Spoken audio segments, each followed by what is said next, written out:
how is everyone doing out there? It's Wednesday here at Cape Ann today. Heather and I once again have two fun new interviews for you, including Matt Hillman. He's going to lead us off today. He is the new Refuge Manager for Thacher Island, and we talk about how they're helping manage that and deal with wildlife out there, and some new surprise visitors that are out there locally too. But we talked to him from his office in Newburyport. Check it out. Yeah, so good morning. My name is Matt Hillman. I'm the new Refuge Manager here at Parker River National Wildlife Refuge Complex, which includes not just Parker River here in Newburyport, but Thacher Island off the coast of Gloucester, Rockport, I should say, and also a couple of refuges up in New Hampshire, Wapak and Great Bay in Newington. I'm coming here from not too far away, down in Chatham, Massachusetts on Cape Cod. There I managed Monomoy National Wildlife Refuge for 5 years, and did a lot of very similar things that we have here to Parker River, actually, which does include managing a historic lighthouse, maintenance and upkeep of that historic structure called Monomoy Point Light, and then importantly, a lot of threatened and endangered species management, piping plovers, endangered roseate terns, least terns, a lot of the very similar issues that we have here at Parker River that we face here with shorebird conservation and endangered species work. So let's talk about Thacher Island, because, you know, it's our Cape Ann piece. So we have lighthouses and we have endangered species, I'm sure. Let's just start with the lighthouses. They're so beautiful. I mean, I've been in those structures and they're just so magnificent. Are there any structural issues there we have to worry about? And what about the keepers program? Is that intact? So yeah, things have clearly changed at this stage in the game, just with respect to COVID-19 and our operations having been limited or curtailed in a way because of that. And that's also true with the Thacher Island Association, who manages that property and also has a parcel on the island as well.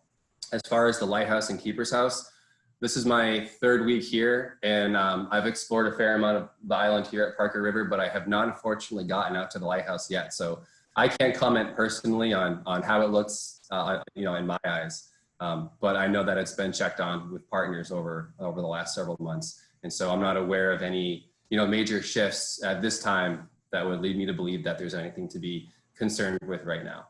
But as to your point regarding lighthouses in general, I mean, there's just something really mystical about lighthouses, and that's especially true when you have a lighthouse on a remote island like Thacher Island.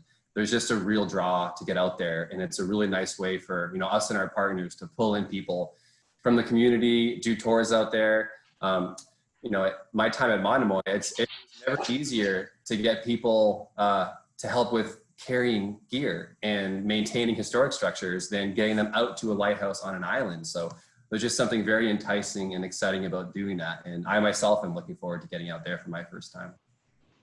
Yeah, I just have to add that the interior of the lighthouse is one of the most beautiful structures I've ever seen.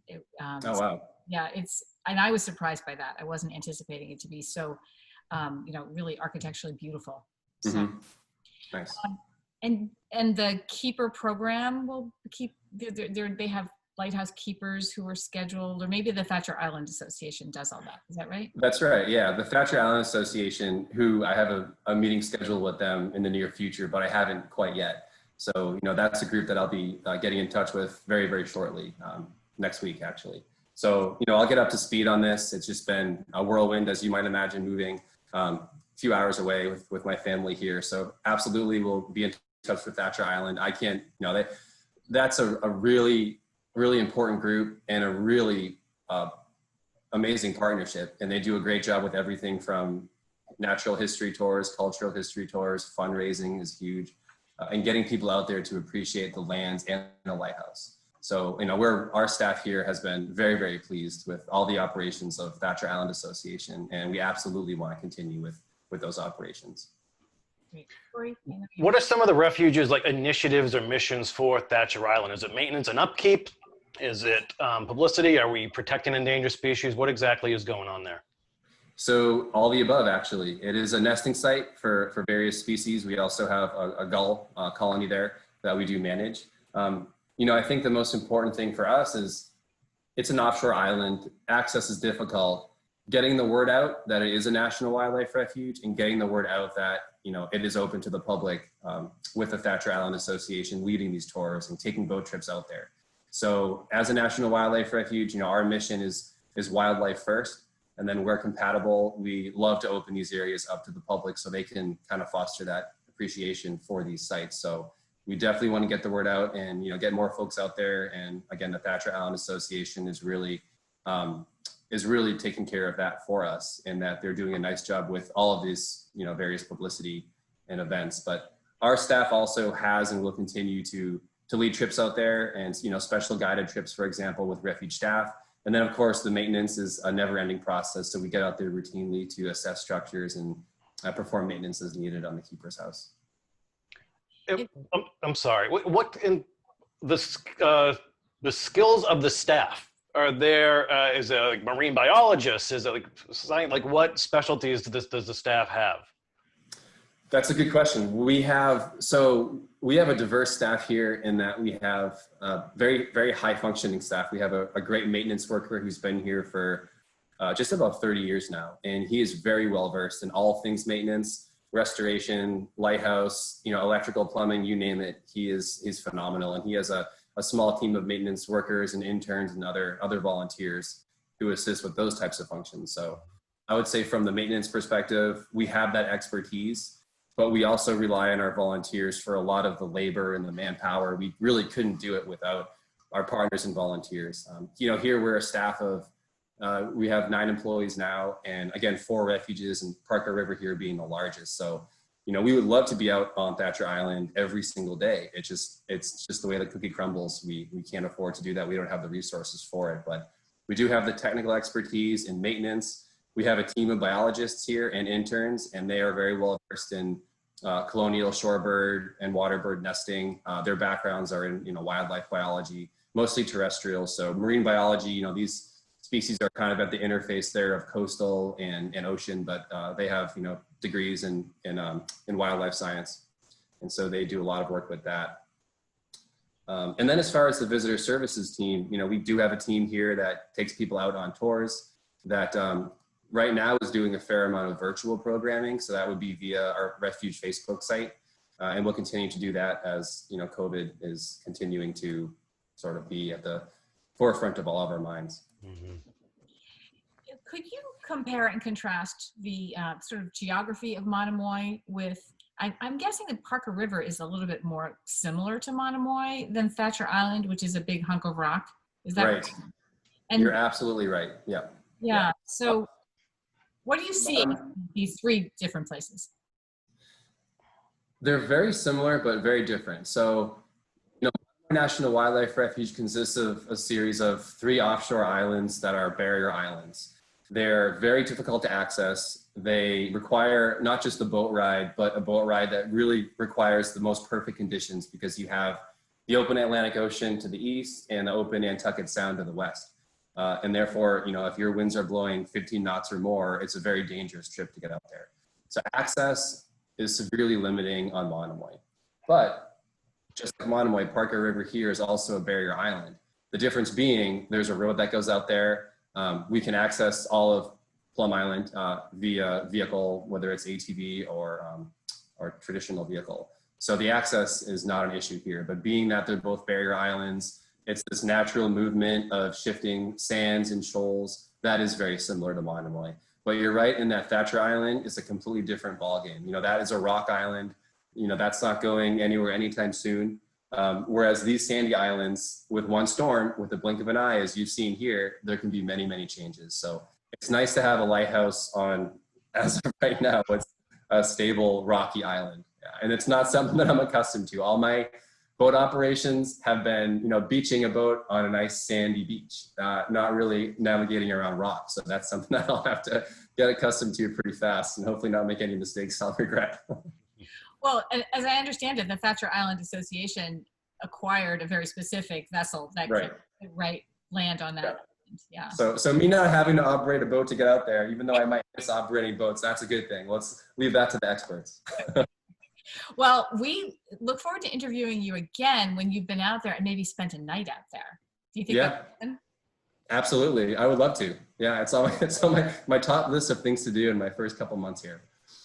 Great. Very cool. Well, let's catch up with you again after you've seen Thatcher Island up close and personal, and you've seen all those gulls, because the gulls are a thing, I think, out there. Mm-hmm. I've heard. Yeah.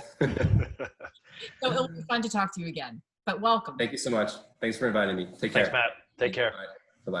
Our viewers did not get to learn who the surprise visitors may be on Thatcher Island. We had a conversation with Matt Hillman afterwards, and he was talking about the differences between Monomoy and Thatcher. And one thing that they had plenty of in Monomoy were great white sharks. Yeah. And he says because the seal population is increasing up here too, they might be our new guests. Yeah, they may already be here and we don't know it. So anyway, so happy swimming, folks. Our second interview today is with Linda Harvey. She's the executive director of Hammond Castle. Hammond Castle reopens now to the public tomorrow. So you can get there and check out their candlelight tours, their spiritualism tours. But Heather and I got to talk about all sorts of new programs that they're going to have at the castle starting this week. We are so excited to be able to open the castle to the public, finally. It's just been a long wait, and phase 3 is here, and we have followed all the guidelines to make the museum itself safe and a wonderful place to be.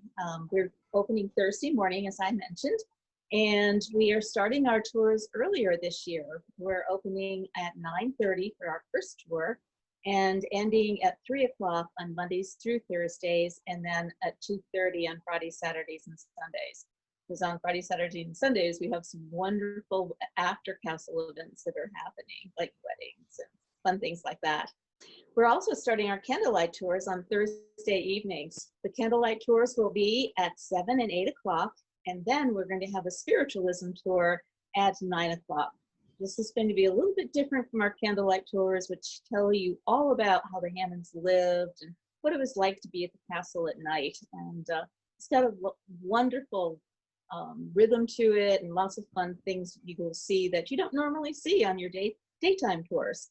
And then the spiritualism tour is a bit different, and it's going to be a great opportunity for people to come in and hear a little bit about spiritualism, which Hammond was very much involved with.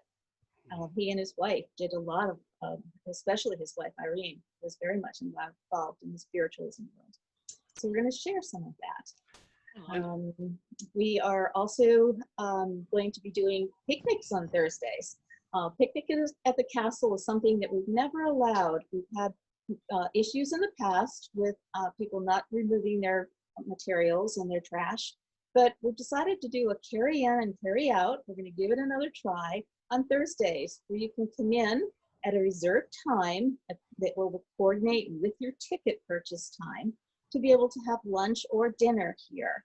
You bring your picnic in, we have a reservation for you, which is made online, and you can enjoy the beautiful ocean lawn prior to your tour. So it sounds like a fun new adventure for us, and we're thrilled. Carry in and carry out. So Linda, I was being asked, so what precautions has the castle had to take to prepare itself for this phase of reopening? We've been very concerned with the number of people that we can have in the castle, because some of our rooms are quite small, but we've devised a tour that we can take 20 people at a time. And it's in actually a brand new route that people will be taking when they do arrive at the castle. They will go through the bell tower, into the cat garden, down around the back of the castle, and they'll be entering from the oceanfront lawn up into the sunroom right off the Great Hall. So it's going to have a whole new look. The tours are going to be a little bit more towards a generalization of explanation of what's happening in the Great Hall and what would happen as you go up into the courtyard. And then people will be asked to take their tours independently throughout the other rooms in a one-way guided method, so that there are only so many people in a room at a time. We have sanitation stations set up all over the castle. We're asking people to wear their masks and to actually sanitize their hands before they enter the castle itself. We've also set up a program where we're going to have a company come in and sanitize the museum itself on high-touch surfaces 3 times a week, just so that we're really being as protective as we possibly can to make sure that we don't have any virus here or that we can spread virus. Keeping everyone safe as possible. It's really been a high priority, and I'm kind of watching to make sure that things happen the way they're supposed to. But we've got great new signage and lots of fun things on our tours. Now, if you go into a room that there isn't a tour guide in on your further exploration of the building, you might walk into a room that said, and has a sign that says, if the tour guide was here, they would be saying, and then a list of the things that we highlight in that room. So it's really going to be fun. And some of the wording is quite unique and catchy and really will be a great experience. I think that people might even enjoy this more than ever. And I forgot to mention that we are opening our war room downstairs and the kitchen, the servants' kitchen, as well as an extension of this year's tours. The war room contains that beautiful mural by Eric Pate that has been restored. And also we're taking the patents, Hammond's wartime patents, down into that area so that we can display them there as well. So lots of big surprises, lots of new things happening. Really pretty exciting. Mm-hmm. So Linda, John Hammond was such an eccentric person and an inventor and certainly a believer in science. What would he be saying if he were alive today? I think he'd be clapping his hands that we're opening the building and being so people can view his beautiful residence here and also share in all of the wonderful things that he invented and to find that part of history that is so dominant today in our own culture and things that we do. I have a feeling he'd be really happy the way we've handled this. He was a gentleman who loved sharing his home and his property, and he did that with concerts and events, and we'll get to that. That's coming back again, and we have a full program that we're planning out for next year. But I think he would be pretty happy, and I think that, you know, we are following direction well and making this a secure place, but also opening it up so that we can share the magic and the beauty that's here. Linda, when we spoke to you the last time, you had introduced the idea of local kids being able to have their graduation pictures at the castle and also petite weddings. How is that going? Oh, that went absolutely, both of them are doing fabulously. We had opened it up to all graduates from the Cape Ann area to come in and have photos taken with their families and use the special grounds in order to do that. And we had so many appointments and wonderful times. Kids here in their caps and gowns and their mom and dad so proud of their efforts and their achievements. That was a wonderful program that we held in June. And we're so happy to be able to offer that to the community. It was a free option and many did take advantage of that. Our petite weddings, they've taken off like crazy. People are just loving the idea of coming to the castle and having that little private, intimate, romantic setting in order to be married. And it's just, originally we were offering it to 10, but now we can up our numbers to 25. And we offer either an hour of time or 2 hours of time. So if people can come and relax and enjoy, bring their photographers and have their pictures taken throughout. And it's just so special and intimate. It's been a wonderful program to have and to be able to offer. So many people had disappointments having to cancel their beautiful big weddings, but we can have the party later. And if you want to get married this year, we're here to offer you the opportunity to do that. So another great thing that's been happening is engagements. We have had so many people come here and have the opportunity to ask their brides-to-be to marry them. And they have been doing some unbelievable things in order to enchant their soon-to-be betrothed. So that they have that romantic setting as well, and wonderful surprise. And it's just really been something that's been fun to help us through these times that have been so difficult. And we love seeing people that come here.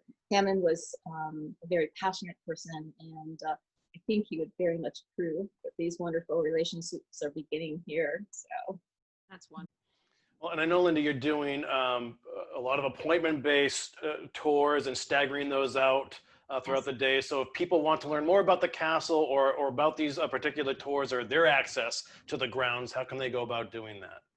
they can go to our website, and it's a very easy button and a big red button on the upper right-hand corner that says admission tickets. If you push that, you'll have your option of choosing a day and a time, and whatever tour you wish to be on. It's a very simple process, and we want everyone to have a ticket before they enter the premises, actually. It will help streamline things and make everyone have timed ticketing that is very appropriate for this time and what we're doing here. So, and then, and lastly, I wanted to ask the morale of the board and staff as this next phase of reopening happens. Yeah, it's been wonderful. People have been so supportive to us, and not only just our staff, but the donors and members and things have been wonderful. Having a new membership has been fantastic for us. It's been a way for people to support us during this time that we haven't been open. But the staff is geared up and ready. They are just about, like, tour guides can't wait to take their first tour. They're so energetic and enthusiastic about it. And the board's been right behind us all the way, making sure that we're doing things well and properly. So it's been a great team effort, and it takes a team to have this all happen. So everyone's been fantastic, and we just can't wait to open those doors and invite people in. It's going to be super. You know, Corey, I really think I need to take the spiritualism tour, first the candlelight tour and the spiritualism tour. But I really hope on that tour they go into John Hammond a little bit more, because as Linda told us, he was really into spiritualism. So I would like to hear more about that and what the relationship to the castle is with that. I spoke with local psychic Annette Dion. We actually interviewed her at Hammond Castle last Halloween, and she channeled Hammond. No way. So she actually says that Hammond's completely psyched about having everybody back there. The man loved a good party, and he loved teaching kids science. And I know the museum's trying to make this pivot from away from the medieval stuff and more towards all the patents and the inventions, et cetera, et cetera. So it's cool stuff there too. And they've opened up those extra spaces, the war room and the kitchen as well. So it's gonna be a different experience for people who even think they know those grounds inside and out. So there is that. So anyway, that is it for today. We'll be back with 2 great interviews tomorrow. Heather and I have it's a murderer's row of fun interviews for you this week here on Cape Ann Today. So enjoy yourselves, and we'll see you same time, same place, mañana.